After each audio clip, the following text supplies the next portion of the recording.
Hello everyone. Today we are going to be reading from Uncle Arthur's Bedtime Stories, Volume 1, page 39, Little Miss Tisn't. Please do not think that is her real name. I dare not tell you her real name because, well, she might read this story, and then there would be trouble, wouldn't there?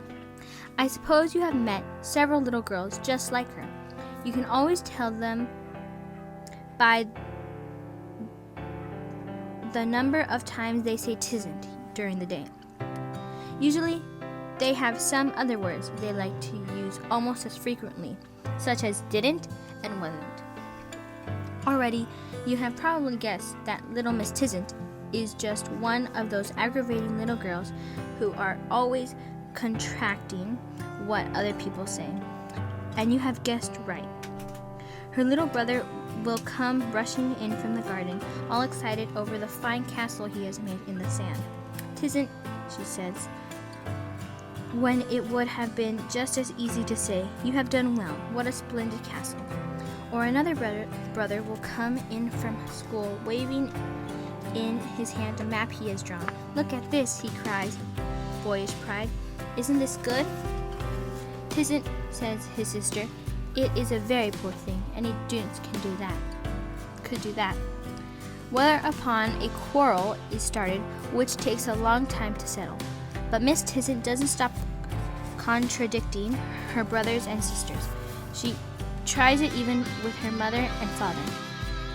Mother is telling a story at dinner time. Perhaps, "Aren't you glad, children? The chickens have started laying again," she begins. "They laid 4 more eggs yesterday." "Didn't," interrupts Little Miss Tisn't. She is promptly warned by her mother not to contradict, but that seems to make very little difference. Father speaks. "Do you know what I saw in town today?" he says. "A little man who was only 3 feet high." "Didn't," comes the usual interruption. Little Miss Tisn't is sent out of the room, but is just as bad when she comes back. The worst of it is that she will contradict even in front of visitors, when it is so difficult for anyone to punish her. One evening, a very nice lady came to supper, and Mother hoped that all the children would be on their best behavior. All went well for some time, but when Mama began to tell the visitor about what the baby had done in the garden a few days before, Little Miss Tisn't seemed to forget her manners completely. "You should have seen him," went on Mama. "He dug a hole with the fork." "Didn't." A frown crossed Mama's face. Then she went on. "It was fully 2 feet deep." "Wasn't." The frown returned, only deeper, but Mama tried to proceed. "It is there still, tisn't." "I'm afraid," said Mama, addressing Little Miss Tisn't, "that if you keep on interrupting, your new teacher will not think very much of you." "Who's my new teacher?" asked Little Miss Tisn't with a trace of anxiety in her voice. "This lady," said Mama. "She will be joining the school very soon." "Oh dear," cried Little Miss Tisn't, blushing deeply and rushing from the table. Mama took no notice and went on calmly telling about the wonderful hole the baby had dug in the garden. But when supper was over and the nice lady had gone, she went upstairs into the little girl's bedroom. Little Miss Tisn't was lying on her bed crying to herself. She knew she had been very naughty, and guessed what was coming to her. But more than that, she was sorry that her new teacher would think of her from the very first as a horrid, disrespectful girl. "How many times have I told you not to contradict?" asked Mama, getting straight at the question. "Couldn't tell," sobbed the little girl. "Heaps and heaps of times." "Don't you think you deserve to be spanked?"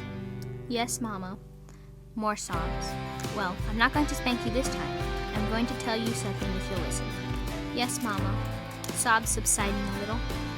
"When you contradict me in front of strangers, do you know what it must make them think?" "No, Mama." "Why, of course. It looks as if I must be telling them untruth. They have only my word against yours, and they may think I am wrong. Do you want people to go away thinking that your Mama doesn't tell the truth?"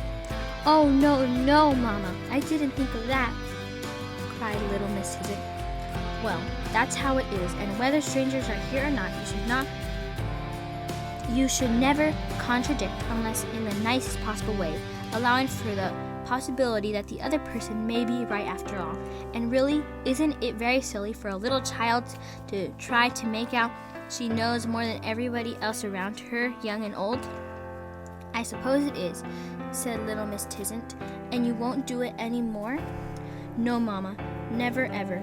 And it is a fact that she did try very hard to keep.